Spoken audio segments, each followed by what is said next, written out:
everyone, and welcome to LEGO Rewind, where we take another look at old retired LEGO themes. And this one's a doozy. It's another space-focused episode, and I've done a lot of those over the course of the series. I don't want to pad out the show's remainder with more of the same though, so I'm gonna cover all my bases today. While this is mainly the Exploriens episode, we're gonna chart all of the space I haven't covered yet. Well, most of it. I'm bound to miss something. Space is big, even in Legoland, so pressurize yourself as we look back to the beginning. Again.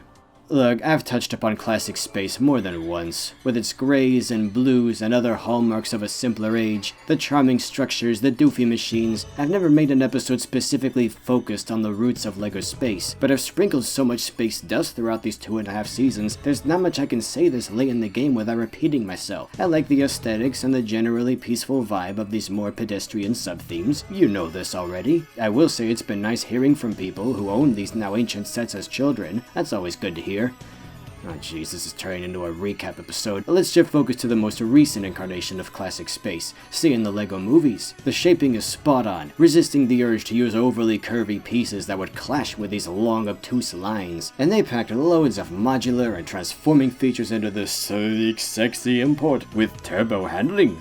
Of course they can't get it 100% right, it's still got the modern bluish light gray, but looking at the condition of old gray sets, it's for the best. The second part's minimalist outings intrigue me. I like the pink suit, I like the little robot, and I like Benny's faux cracked chin strap that no doubt has overwhelmed many an aging LEGO nerd with traumatic flashbacks. But more than anything, I'm stunned by how virtually indistinguishable the builds are from typical classic space fare, especially this one, undercarriage notwithstanding. It's always funny to me looking at any given junior set and thinking, that's just how all LEGO used to look, as today's sets have only grown more detailed and elaborate, creating this juniorized niche to bring us back to basics. No adult should feel bad splurging on this set just because there's a 4 on the box. We were all 4 once, I assume. I'm a little disappointed we aren't getting more nifty builds like these. Today seems like a great era to see a resurgence of some kind. I mean, it's 40 years old. Moving on, 1987's Futuron and 1990's m-tron are kind of in the same boat as classic. I've already covered these, sporadically. I wasn't really planning to come back to them, so I got all the really important stuff about magnets and their roles in that wider galactic community out of the way already. Vector Detector, what a great name.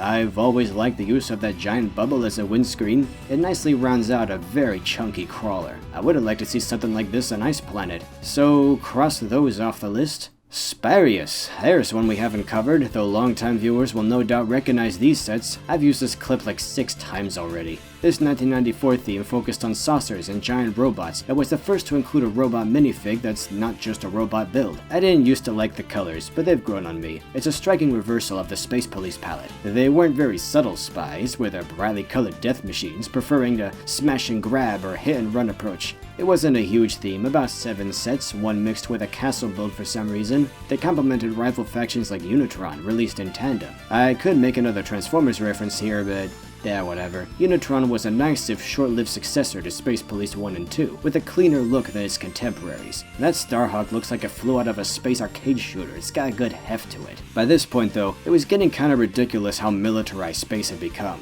Seemed to foreshadow future eras. And 1997's Exploriens made a substantial alternative, very much in the vein of Star Trek or classic space, a return to a more peaceful age. And I love this theme's aesthetic. The white and black, dark trends blue and yellowish green look beautiful together. And the backgrounds blow these tired grids out of the water. We're in a slightly less than stable landscape on a planetoid that still seems to be forming. You've got this giant jellyfish space colony looming in the distance, a hell world that's ceaselessly bombarded by radiation and debris spewing out of a wormhole, all inside a giant pink nebula. I'd like to see Blacktron or Spyrius attempt to survive one planet's rotation out here. What do they pay these guys to put themselves in such a dangerous system? The builds land on a fine line between being practical and just plain showing off. That bigger ship, from what I've seen, holds together pretty well in set form. But as a ship, I can't look at it and not imagine gravity snapping it in half as soon as it enters a planet's atmosphere. Maybe it was built in space, like some versions of the Enterprise, another ship not designed to survive an atmosphere. Then again, maybe we're on a moon. One of my other faves is a Scorpion scorpion detector, not as aggressive looking as the name implies. It just happens to be sorta shaped like one, so they call it that. The gimmicks are pretty standard. Magnets, radar dishes, you've seen this all before, but I just love how Exploriens ties it all together. Loud enough to grab your attention, but not enough to be obnoxious. It's the ideal space sub-theme in my eyes. RoboForce is another theme I've mentioned before, but I have a little more to say about it. Almost entirely focused on mecha.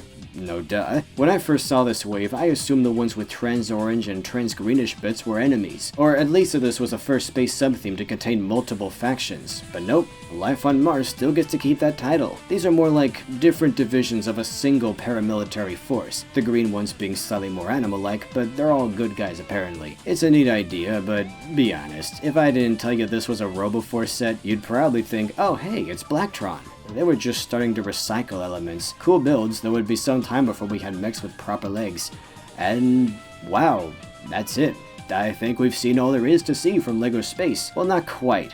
There's still town and city space, but these tend to blend together a lot more. I just can't get excited about most of it. I'll tell you what does excite me though, this year's space sets. With a focus on Mars, this has a little of everything I love. The colors are slick and the gold adds an extra pop that Mars Mission similarly colored builds kinda lacked. I like the blue differentiating the more earthbound elements. I love how modular they are, all the mixing and matching you can do with cargo and ship parts. It takes me right back to Life on Mars, and if you wanted to, you could probably make these work in a Life on Mars display without them clashing much. While LEGO seems unwilling to dedicate entire original lines to these classic tropes like underwater or space anymore, I'm glad they at least survive in some form of quality under the city banner. I'd like something a little more out there, but it's an okay compromise, I guess. It's a step in the right direction. So yeah, that's it for LEGO Space, mostly. I don't think there's anything left to explore. I hope I did these last few incarnations justice, but this is something you're gonna see more of as the series winds down, putting to bed these old friends we've revisited time and again.